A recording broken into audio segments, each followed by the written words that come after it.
Hi, I'm Tim. Welcome to Watchbox, and thanks for logging on. If you love this watch, email me, tmosso@thewatchbox.com. It's in the description below. Your purchase and pricing email question line for buying this or any watch you see on any Watchbox platform. Reach out to me at tmosso@thewatchbox.com for pricing. Today we're discussing the type of watch we rarely see on this channel.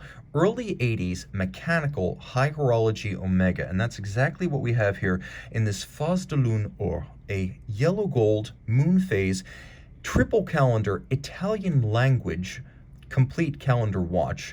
The watch is 35 millimeters in yellow gold, super slim at 8.6 millimeters thick, and from lug tip to lug tip, 41 millimeters with an 18 millimeter spacing between the lugs. This model was made in 1983, and the prevailing folklore among Omega collectors is that maybe about 460 to 470 of them were made. This was right before the high horology Brandt series watches, and it really helped Omega get back into the groove of building high-end luxury mechanical watches with complications in an era when the brand as a whole was focusing on quartz. So the watch is very easy to wear. It's a product of its time. Back in the early 80s, 35 millimeters was definitely the size for a men's dress complication, and it still wears well today.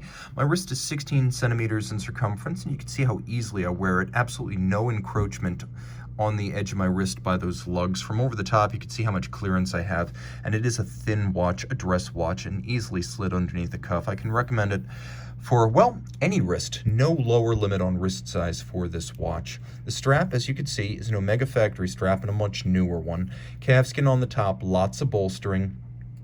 Sheer cut sides showing the layers of leather. It's black with a monotone stitch. And then you can see this is a brand new manufacturer Omega factory strap. The pin buckle, as you'll note, is a little bit newer as it has post-1995 hallmarks on it, but it is a 18 karat yellow gold Omega factory pin buckle, so it is brand correct. And then you can see that the case is surprisingly ornate.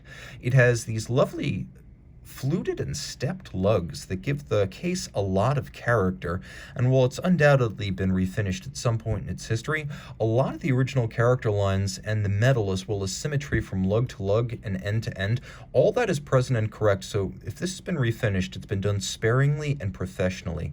Now they make the watch look bigger by stepping out the lugs, giving it this double gadroon or double domed bezel profile. There's the fluting of the case back and of the lugs themselves and the way they step out from the case flank. Just a lot going on here to add visual richness and complexity. You'll also note that there are several pusher correctors, 1, 2, and 3 built into the lugs, and the lug up at about 11 o'clock does not have a corrector, so there's a little bit of asymmetry there based on how the mechanism works. The dial is a lovely thing with several different colors and contrasts of finish and texture. You'll note outboard there's a sort of lapping machine, radial satin.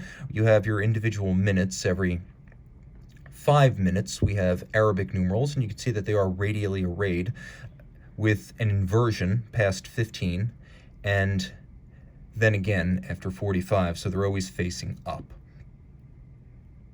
Now you'll also appreciate that the same thing is rendered with the Roman numerals, and there is a minutes track outboard that is actually gold, and it has that same satin brushing as the satin outer track in silver.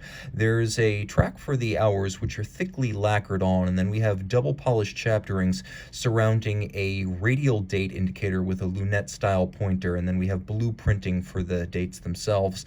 The hands center are blackened, and then we have a little aperture moon phase.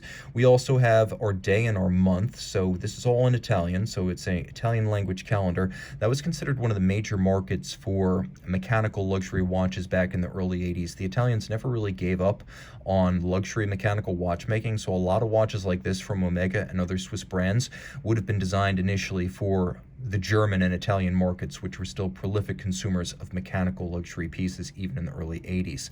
Flipping it all over, it's based on the Omega Caliber 712, which means it is a high-grade automatic.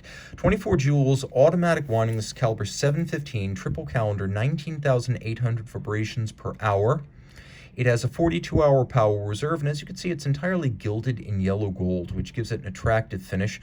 A combination of Côte de Genève satination as well as a handsomely executed, deeply grooved sunburst pattern on the ratchet wheel and the crown wheel. The screw heads are all polished, and as you can see, this is quite nicely done. A handsome and unusual display case back from an era in which these were seldom seen. So the very fact that you can see this movement is a testament to just how far Omega was ahead of the industry. Even back then, most Patek Philippe watches were not available with sapphire case backs, so this was a bit of a forerunner of the modern era. 30 meters water resistant as new, but given its age, I wouldn't recommend testing that theory as it approaches 40 years old. This watch is almost exactly as old as I am, as I was born in 1984, and it's a fantastic example of great watchmaking from that period, and a super rare watch you're unlikely to see ever again. Reach out to Team Mosso at thewatchbox.com for purchase and pricing details.